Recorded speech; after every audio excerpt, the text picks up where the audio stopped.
नमस्ते, कैसे हैं आप लोग। आईसीआई जीएसटी एफएक्यू सीरीज में पार्ट 10 31 मई 2021 क्वेश्चन नंबर 230 से स्टार्ट कर रहे हैं।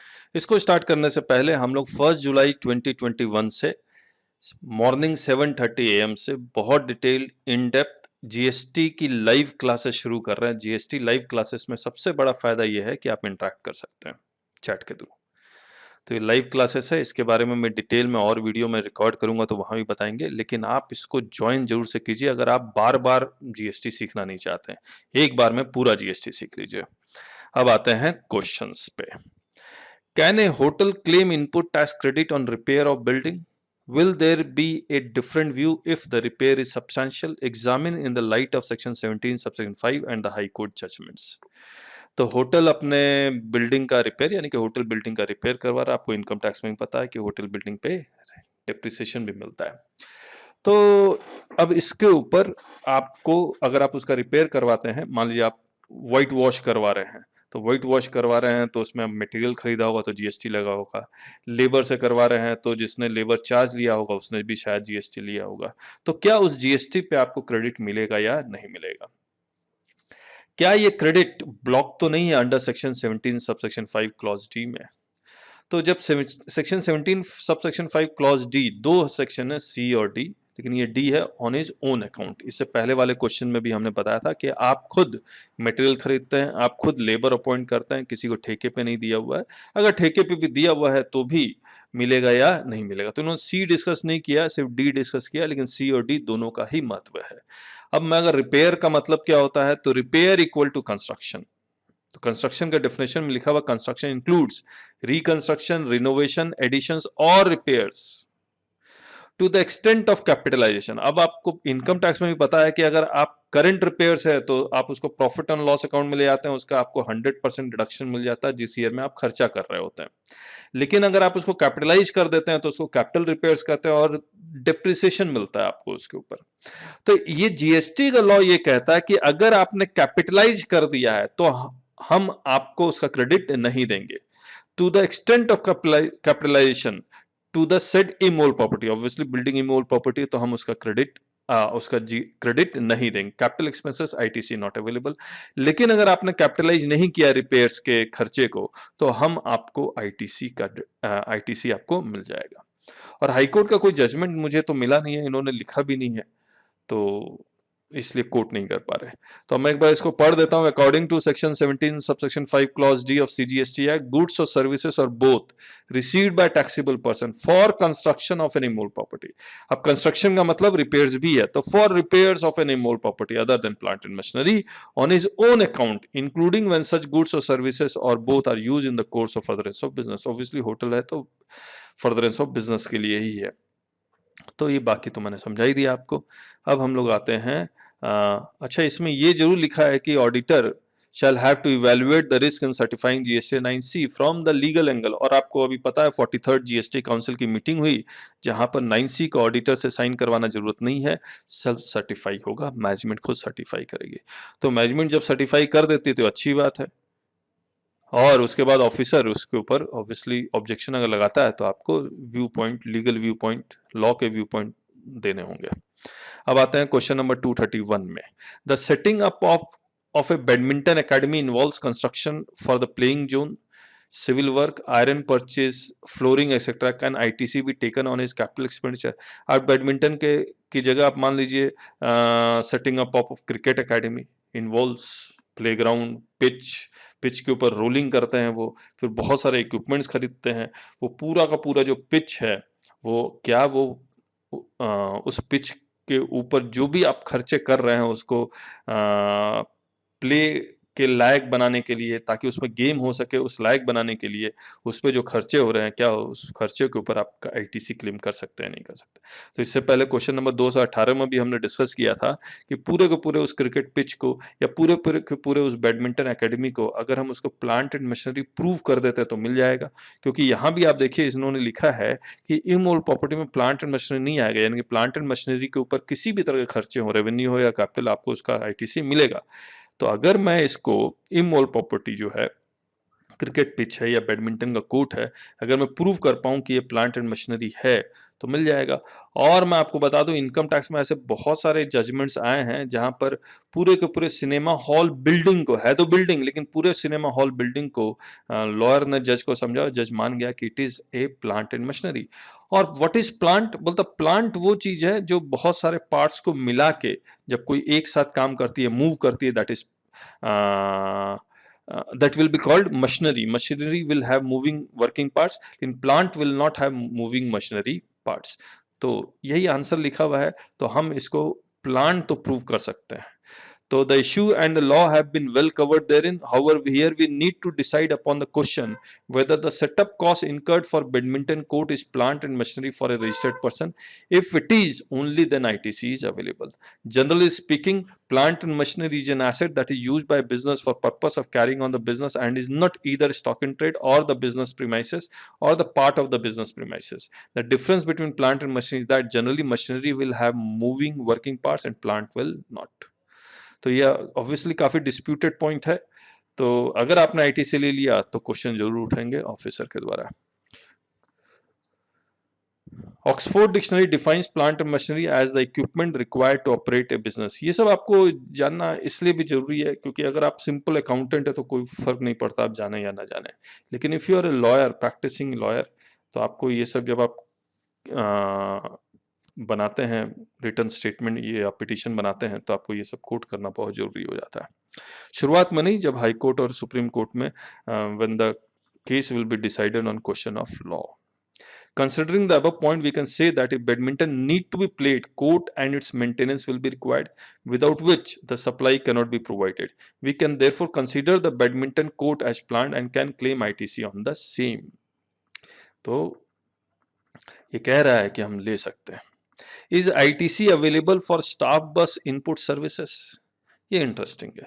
स्टाफ बस इनपुट सर्विसेज पे आप आईटीसी ले सकते हैं, यानी कि रिलायंस इंडस्ट्रीज है, इन्फोसिस है, जिन्होंने बस हायर किए हुए, आईसीआई है, आईसीएसआई है, उन्होंने बस हायर किए हुए जो अपने एम्प्लॉयज़ को घर से पिक करके ऑफिस, ऑफिस से पिक करके घर पहुंचाता। क्या उस बस पे आईटीसी मिलेगा या नहीं मिलेगा? तो जो चेंज हुआ था वो चेंज ये हुआ था, जो इसमें जो चेंजेस आए थे वो किस डेट को आए थे ये मैं आपको बताता हूँ।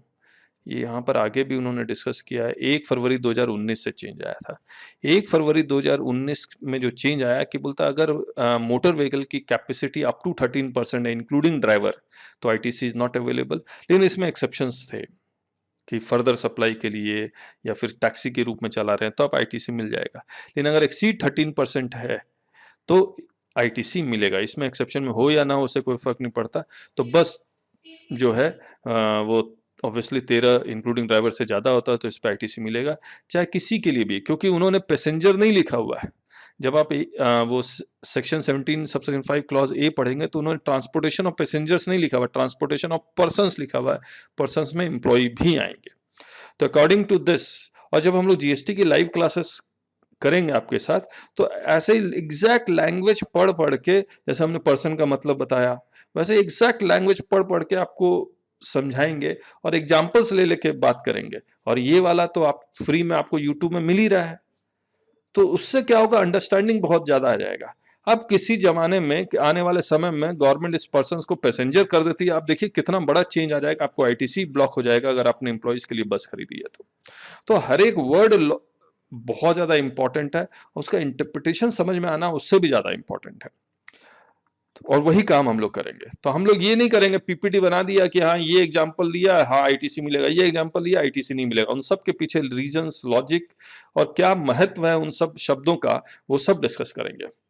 तो according to section this, ITC shall not be allowed in case of motor vehicles for transportation of persons having approved seating capacity of not more than 13 persons including driver. तो अप टू 13% आईटीसी नहीं मिलेगा, लेकिन इसके भी exception है। क्या? Further supply of motor vehicle के लिए मिल जाएगा, ट्रांसपोर्टेशन ऑफ पैसेंजर्स के लिए मिल जाएगा। देखिए यहाँ पर लिख रहा है ट्रांसपोर्टेशन ऑफ पैसेंजर्स, यानी कि आप टैक्सी के रूप में चला रहे हैं तो मिल जाएगा। आपने मोटर गाड़ी खरीदी है जिसमें 5 कैपेसिटी होती है, मिल जाएगा if you are for taxi के रूप में चला रहे हैं।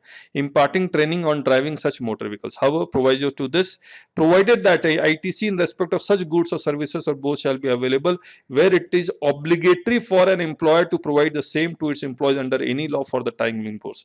मैंने इनोवा ली हुई है कंपनी ने, और यहाँ पर वो नाइट में जो वुमेन वर्कर्स को घर से ऑफिस से घर छोड़ना होता है या घर से ऑफिस छोड़ना होता है, और कोई कानून बना के ऐसा किया हुआ है, तो उसके ऊपर भी आपको आईटीसी मिल जाएगा, even if capacity is up to 13%। तो ये सब भी ध्यान रखिएगा। Hence, ITC can be claimed by the employer if it is as per any law for timing force, और कानून द्वारा, और कानून लेजिस्लेटिव असेंबली बनाती है या सेंटर में राज्यसभा लोकसभा बनाती है। ITC on services of renting, leasing or hiring is available only in case of any bus or motor vehicle having approved seating capacity of more than 13%, including driver as per this. तो इसको भी आगे और एक question आने वाला है, उसमें भी ये बात आएगी, तो और डिटेल में डिस्कस कर लेंगे। और मैं अगर शॉर्ट में बताना चाहूँ, अगर मोटर व्हीकल अप टू 13% है तो इसका आईटीसी नहीं मिलेगा, और इससे रिलेटेड कोई सर्विसेज लिए, इंश्योरेंस लिए, वो भी नहीं मिलेगा। लेकिन अगर मोटर व्हीकल जिसके ऊपर आईटीसी मिल रहा है आपको, तो उसका इंश्योरेंस, जनरल एक्सपेंसेस, सर्विसेज, उसका भी आईटीसी आपको मिलेगा। तो अगर मोटर व्हीकल पे आईटीसी ब्लॉक है तो उससे रिलेटेड सारे एक्सपेंसेस के भी आईटीसी ब्लॉक है। अगर मोटर व्हीकल पे आईटीसी किसी भी हालत में मिल रहा है तो उससे रिलेटेड सारे एक्सपेंसेस के भी आईटीसी, बाकी सभी एक्सपेंसेस, इंसिडेंटल एक्सपेंसेस के आईटीसी भी मिलेंगे। यही मतलब है। अब ये देखिए, ये हमने एकदम डायरेक्ट आंसर किया, लेकिन जब लॉ पढ़ेंगे ना एक एक साथ, इसमें ये लिखा हुआ, इसमें ये लिखा हुआ, इसमें ये लिखा हुआ, फिर एग्जांपल्स करेंगे तो कितने अच्छे तरह से क्लियर होने वाला, आप सोच के देखिए। Is ITC available only if invoice is complete in all respects? और invoice is complete in all respects rule 46 में कंटेंट ऑफ इनवॉइसेस के बारे में लिखा हुआ है। और ये बहुत इंटरेस्टिंग क्वेश्चन है, क्योंकि जब ऑफिसर का जब नोटिस आता है तब ये बहुत काम का है, रूल 36।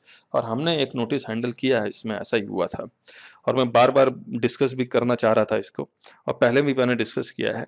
और उस रूल 36 में मैं अभी बताता हूँ, पहले रूल 36 में लिखा हुआ है कि रूल 46 के सारे कंटेंट इस इनवॉइसेस में प्रेजेंट नहीं है। और रूल 46 में आप देखिएगा 15-16 कंटेंट हैं जहाँ पर लिखे हुए हैं कि ये सब इनवॉइसेस का कंटेंट होने चाहिए। लेकिन अगर नहीं है तो क्या आप आईटीसी उस इनवॉइस के बेसिस पे, क्या वो प्रॉपर इनवॉइस होगा जिसके बेसिस पे आप क्रेडिट क्लेम कर पाएंगे? सेक्शन 16 सबसेक्शन 2 क्लॉज ए में एक कंडीशन ये है, यू शुड हैव इनवॉइसेस और you should have debit note in your possession to claim credit. ये लिखा हुआ है ऐसा। अब आइए समझिए इस चीज को। Documentary requirements and conditions for claiming input tax credit. मैं आपको ये कहता हूं कि अगर उस इनवॉइस में प्लेस ऑफ सप्लाई नहीं लिखा हुआ, प्लेस ऑफ डिलीवरी नहीं लिखा हुआ, एड्रेस नहीं लिखा हुआ, जैसे मैंने इससे पहले वाले वीडियो में एक वीडियो में डिस्कस किया था, मेरा principal place of business UP के कानपुर में है, लेकिन मैंने गुड्स मंगवा लिया लखनऊ में। गुड्स आ भी रहा है यूपी के किसी शहर से, तो UP to UP goods travel कर रहा है, लेकिन उस जगह नहीं आ रहा है जहां पर मेरा प्रिंसिपल प्लेस ऑफ बिजनेस है। क्या मुझे क्रेडिट मिलेगा या नहीं मिलेगा? तो मैंने यहां पर एकदम शॉर्ट में लिखा है, प्लेस ऑफ डिलीवरी और address not mention in invoice. Intrastate supply है, और अगर इंटरस्टेट सप्लाई है तो रूल 36 ये कहता है कि अगर provided that if the said document does not contain all the specified particulars, सारे particulars contain नहीं करता, लेकिन कम से कम इतना होना चाहिए, क्या क्या, but contains the details of the amount of tax charge, कितना टैक्स चार्ज किया हुआ वो लिखा होना चाहिए। मान लीजिए इसमें सेपरेट नहीं लिखा, C+S के रूप में या I, ये सब नहीं लिखा हुआ, लेकिन सेपरेट चार्ज लिखा हुआ है, सेपरेट टैक्स लिखा हुआ है, डिटेल्स ऑफ टैक्स लिखा हुआ, तो क्या मुझे आईटीसी मिलेगा? यस, मिल जाएगा। टैक्स का अमाउंट अगर लिखा हुआ है, चाहे वो कितना ही अमाउंट लिखा हो, और इंट्रा इंटर ये तो पता ही लग ही जाएगा, लेकिन डिवीजन करके नहीं लिखा तो भी मुझे आईटीसी मिलेगा। दूसरी बात, डिस्क्रिप्शन ऑफ गुड्स और सर्विसेज, बट लिखा होना चाहिए, नहीं लिखा हो तो मुश्किल है। Total value of supply of goods और सर्विसेज और बोथ, मान लीजिए इंक्लूसिव ऑफ जीएसटी लिखा हुआ है। मान लीजिए मैंने कोई इनवॉइस काट दिया और लिखा 1 लाख, उसमें जीएसटी का अमाउंट नहीं लिखा, क्या मैं बैक कैलकुलेशन करके क्रेडिट क्लेम कर सकता हूं? नहीं कर सकता, क्योंकि उसमें टैक्स का अमाउंट सेपरेटली चार्ज लिखा होना चाहिए। इसके बाद जीएसटीएन ऑफ सप्लायर लिखा होना चाहिए एंड रिसिपिएंट लिखा होना चाहिए।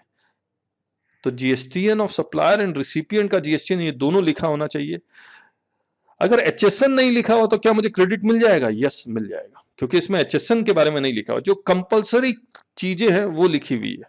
टैक्स का अमाउंट, डिस्क्रिप्शन, एचएसएन लिखा हो या नहीं लिखा हो कोई फर्क नहीं पड़ता। टोटल वैल्यू ऑफ सप्लाई यानी कि इनवॉइस वैल्यू लिखा हो, GSTN of supplier and receiver, उसका एड्रेस के बारे में नहीं लिखा हुआ, उसका एड्रेस के बारे में बोलता तभी जरूरी है जब इंटरस्टेट सप्लाई हो, वरना जरूरी नहीं है। तो यहां पर आप देखिए, अगर एड्रेस ऑफ सप्लाई नहीं लिखा हुआ, इंटरस्टेट सप्लाई है, इंट्रास्टेट सप्लाई है, तो मुझे क्रेडिट मिलेगा। और कहां गया, हाँ, इनपुट टैक्स क्रेडिट में be availed bye such registered person, ये लिखा हुआ है। तो अगर HSN नहीं लिखा है, if HSN not mention in invoice, तब भी ITC मिलेगा। In accordance with the above rules, ITC is available if invoice contains the details of the amount of tax charged, description of goods or services, total value of supply of goods or services or both, GST or supply both are repeated. Hence, ITC is available even though HSN is not mentioned in the invoice. और 1 अप्रैल 2019 से HSN compulsory है invoice में mention करना, और ये rule 36 सब rule 4 पहले आया है, 4 सितंबर 2018 से आया, उसके बावजूद मुझे ITC मिलेगा क्योंकि इसमें अभी अमेंडमेंट नहीं हुआ है। तो घबराइए मत, अगर आपके पास कोई इनवॉइस है जिसके ऊपर HSN मेंशन नहीं है, फिर भी आपको ITC मिलेगा। और HSN मेंशन नहीं है तो उसका कॉन्सिक्वेंसेस क्या है, आपको ITC तो मिलेगा, हाँ जनरल पेनल्टी का प्रोविजन है 25,000 रुपये का, वो पॉसिबल है, बाकी और कोई कॉन्सिक्वेंसेस नहीं नजर आ रहा है।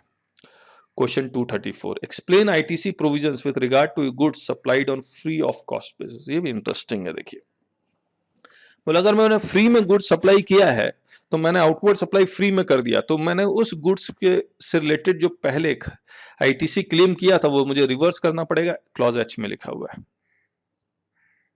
लेकिन अगर मेरा आउटवर्ड सप्लाई शेड्यूल 1 में फॉल करता है तो मुझे आउटवर्ड सप्लाई के ऊपर टैक्स दूंगा, ITC रिवर्स करने की जरूरत नहीं है। लेकिन ऑफिसर ये कह सकता है सर शेड्यूल 1 भी एप्लीकेबल हो गया, 17 सबसेक्शन 5 क्लॉज H भी एप्लीकेबल हो गया, आउटवर्ड सप्लाई पे टैक्स भी दीजिए और ITC भी रिवर्स कीजिए। तब आपको, क्योंकि लॉ में कहीं नहीं लिखा हुआ है कि अगर शेड्यूल 1 एप्लीकेबल हो गया तो H एप्लीकेबल नहीं होगा, H एप्लीकेबल हो गया तो शेड्यूल 1 एप्लीकेबल नहीं होगा। लेकिन ये हार्मोनियस कंस्ट्रक्शन ऑफ लॉ नहीं होगा, ये बनाया इसलिए गया था, शेड्यूल 1 का इंसर्शन सिर्फ इसीलिए था कि H एप्लीकेबल ना हो। तो officer might say do both, लेकिन आपको दोनों करने की जरूरत नहीं है, कोई एक कीजिए आप। अब आइए अच्छा, इसमें कोई दोनों नहीं है तो कौन सा करना चाहिए? अगर शेड्यूल 1 अप्लाई होता तो शेड्यूल 1 में आउटवर्ड सप्लाई पे टैक्स दीजिए, रिवर्स करने की जरूरत नहीं पड़ेगी, ऑटोमेटिकली रिवर्स हो गया अगर आपने आउटवर्ड सप्लाई पे टैक्स दिया, नहीं तो डबल टैक्सेशन हो जाएगा ये। अब आइए क्वेश्चन 235 में, in the light of ineligibility of ITC on motor vehicle as per amendment with effect from 1st February 2019, will the ITC be available on any motor vehicle purchased or leased prior to that date? Are expenses like repair, insurance etc. allowed both prior and post amendment? देखिए, इसको समझने के लिए आपको law के दोनों law, 1 फरवरी 2019 से जो लॉ था, 1 फरवरी 2019 से पहले का लॉ है, मैं अगर आपको इसको पढ़ूं तो ये जो पहला सेंटेंस है, notwithstanding anything contained in subsection 1 of 16 and subsection 1 of 18, ITC shall not be available in respect of the following namely, ये मोस्ट इंपॉर्टेंट वर्ड है, इन respect of. In respect of का मतलब क्या होता है? बोला जो लिखा हुआ है उसका ITC नहीं देंगे, बाकी सबका देंगे। और 1 फरवरी 2019 से जो ITC ब्लॉक था वो सिर्फ मोटर व्हीकल के लिए ब्लॉक था। मोटर व्हीकल से रिलेटेड जो खर्चे हैं, जैसे इंश्योरेंस है, सर्विस का खर्चा है, पार्किंग का खर्चा है, वो सब ब्लॉक नहीं था, तो उन सब का ITC मिल जाएगा, बस इतना ही था। लेकिन 1 फरवरी 2019 के बाद उन्होंने मोटर व्हीकल के ऊपर ITC जो ब्लॉक किया है वो अप टू 13% वाला, सीटिंग कैपेसिटी अप टू 13% वाला ब्लॉक किया, कुछ एक्सेप्शन बना दिए, प्लस उन्होंने बहुत सारे और भी लिख दिए, जैसे services of general insurance, servicing और रिपेयर, ये सब भी उन्होंने ब्लॉक कर दिया। ये सारे ब्लॉक पहले नहीं थे। तो अब अगर आपसे पूछा जाए कि 1 फरवरी 2019 से पहले का क्या स्टेटस है, तो अगर आपने इंश्योरेंस लिया हुआ है उस मोटर व्हीकल का, अगर आपने चाहे वो जो इंश्योरेंस लिया हुआ है उसकी सीटिंग कैपेसिटी कम हो या ज्यादा, उससे कोई फर्क ही नहीं पड़ता। वो मोटर व्हीकल का एक्चुअल में क्रेडिट ब्लॉक है, उससे भी कोई फर्क नहीं पड़ता, उसका आपको क्रेडिट मिलेगा। ऑफिसर ऑब्वियसली आपको रोकेगा जरूर, नोटिस जरूर देगा, सर आपने ITC कैसे लिया, तब तो आपको जो बचाएगा वो कोर्ट ही बचाएगा। लेकिन सही इंटरप्रिटेशन तो यही है कि ये जो बाद में जो ब्लॉक हुआ है उन सब का ITC पहले मिलता है। ये अलग बात है कि सर्विस टैक्स के जमाने में इन सब का ITC नहीं मिल रहा था। इन GST में ये लैंग्वेज जैसे सर्विस टैक्स में लिखा हुआ था वैसा नहीं लिखा हुआ, सैनवेट क्रेडिट रूल में, ये सब बातें उन्होंने शायद यहाँ लिखी भी है। अच्छा, ये सर्विस टैक्स जमाने के नहीं लिखी, अच्छा फ्रॉम 1 फरवरी कहीं ना कहीं मैंने पढ़ा था शायद, हावर अप टू नहीं लिखा हुआ इन्होंने, लेकिन मैंने आपको बता ही दिया है। और अगर आप अब इसको मैंने ना शॉर्ट में इतना जो सारा चीज लिखा हुआ इसको शॉर्ट में इस तरह से लिख दिया। हमने किताब भी ऐसी बनाई है अपनी और हम लोग पढ़ाते भी ऐसे ही हैं। Till date motor vehicle up to 13% ITC not available, यानी कि आज के डेट में भी, यानी कि आज 31 मई 2021 तक motor vehicle up to 13% ITC is not available. पहले तो मोटर व्हीकल पे उन्होंने आईटीसी ब्लैंकेट ब्लॉक किया हुआ था, 13% ये सब कोई चक्कर ही नहीं था। तो हमने ये लिख दिया कि उसके बाद 13% वाला ब्लॉक किया। इसका मतलब 31 मई 2021 तक 13% वाला आईटीसी, सिटिंग कैपेसिटी 13% वाला आईटीसी हर हालत में नहीं मिलेगा, और आज तक और आज के बाद कभी नहीं मिलेगा। और इससे रिलेटेड अगर इंसिडेंटल एक्सपेंसेस है तो ITC is available on any motor vehicle. मैंने बता दिया 1 फरवरी 2019 से पहले की अगर कहानी है, उससे रिलेटेड आईटीसी का अगर कोई खर्चा आ रहा था उसका आईटीसी, ये हमने शायद कुछ गड़बड़ लिखा है, मैं इसको ठीक कर देता हूं।